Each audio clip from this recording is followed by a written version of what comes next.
Good morning to one and all. Today we are discussing the diagonal canonical form. So in the last class we are discussing the state model construction of state model by using the observable canonical form and the normal canonical form.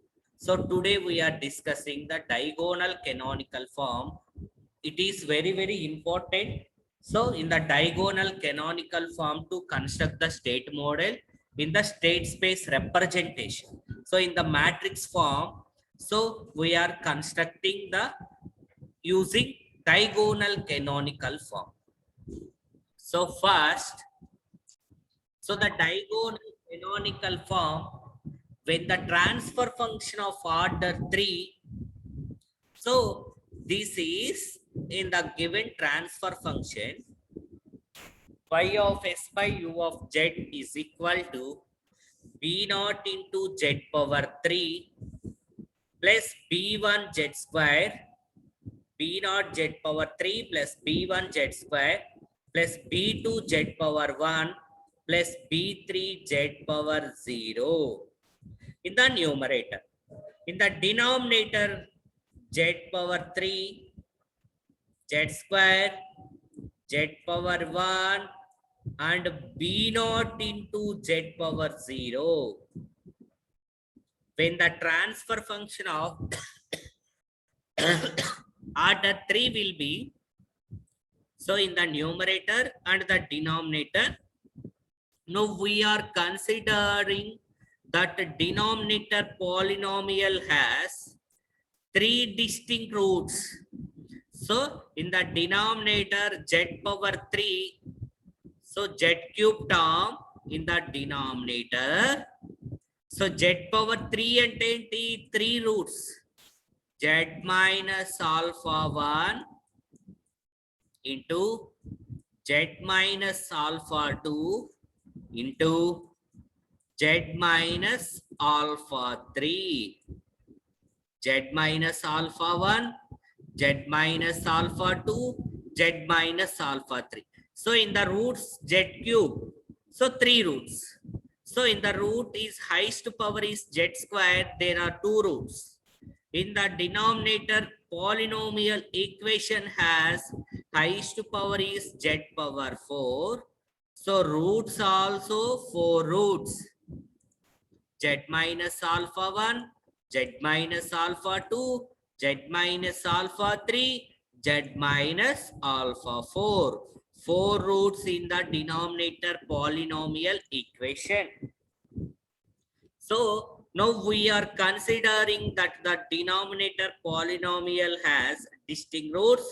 So in the transfer function, y of z by u of z is equal to b naught z power 3 plus b1 z square plus b2 z plus b3 by, so in the denominator polynomial equation has z minus alpha 1, z minus alpha 2, z minus alpha 3. Express the above transfer function. Express the above transfer function in partial fraction form. So partial fraction form. So y of z by u of z is equal to, so in the numerator b naught z power 3, b1 z power 2, b2 z power 1 plus b3.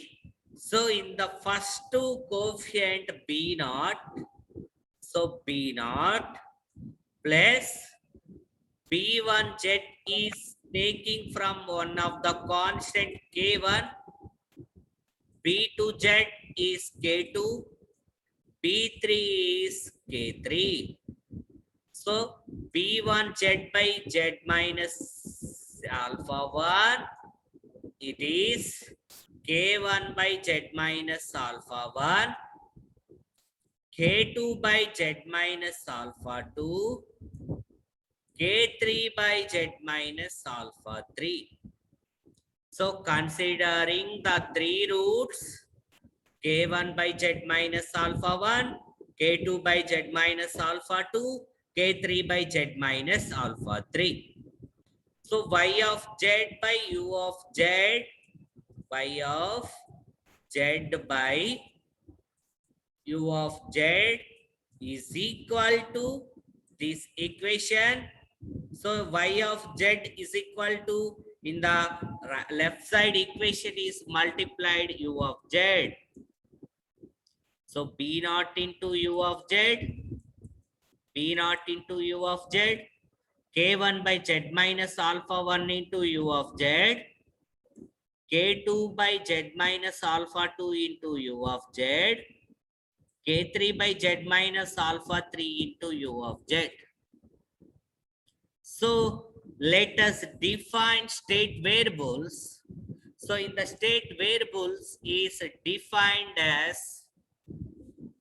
so Emma, so already manam chusam it. So u of z by z minus alpha 1 is equal to x1 of z. U of z by z minus alpha 2 is x2 of z. U of z by z minus alpha 3 is x3 of z. U of z by z minus alpha 1 is x1 of z.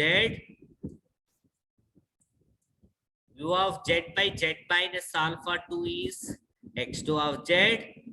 U of z by z minus alpha 3 is x3 of z. So first, let us define state variables. Let us define state variables. X1 of z is u of z by z minus alpha 1. X1 of z is equal to u of z by z minus alpha 1. So u of z is z minus alpha 1 into x1 of z. U of z is equal to z minus alpha 1 into x1 of z. So in the multiplied with x1 of z is z into x1 of z minus alpha 1 into x1 of z is equal to u of z. Z into x1 of z is equal to u of z plus alpha 1 into x1 of z. U of z plus alpha 1 into x1 of z. So by apply inverse z transform on both the sides, so apply inverse z transform on both the sides. So the inverse z transform of z of x1 of z is x1 of k plus 1. Already see these formulas in the last 3 classes. So the Laplace inverse of, inverse z transform of z into x1 of z is x1 of k plus 1. And the u of